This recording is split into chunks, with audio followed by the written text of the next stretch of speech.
Welcome to Accelerator Pedals. In this video, I'm going to show you how to easily test your 2011 through 2020 Ford Mustang accelerator pedal. This is the power supply. It takes 3 AA batteries. Line them up like this. Use some copper wires at the edges and attach the positive and negative wires at the ends. Verify that you will have about 4.5 volts coming out. That is close enough for testing to the 5-volt system in your car. After assembling the power supply, the plug should be facing towards you just like this. The positive from the multimeter and the battery will be connected up to this first pin, and the multimeter will be set at 20 volts just like this. The negative from the multimeter will connect up to the second pin, and the negative from the battery will connect up to the third pin. After you do this, it should be reading about 4.1 volts on the multimeter. And as you press down on the pedal, it should read about 2.7 volts as it is fully compressed, or at the very end.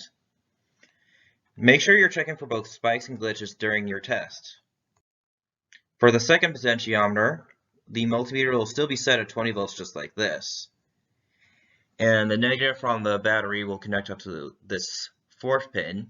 The negative from the multimeter will connect up to the fifth pin.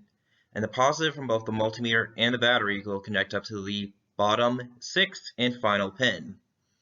After you do that, it should be reading about 3.8 volts on the multimeter in its idle position. As you fully press it in, it should stop at around 1.0 volts.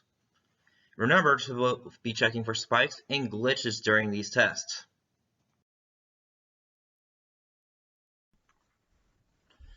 So in this example, you can see that we are pressing down on it slowly and letting it rise up. And it looks like that this is not having any problems. It doesn't have any glitches or spikes. If your pedal has a spike or glitch, time to replace it. Our website shows when we have them in stock. We ship them from Ohio and we'll send it out right away. Check out the pinned comment and in the description for the link to our website.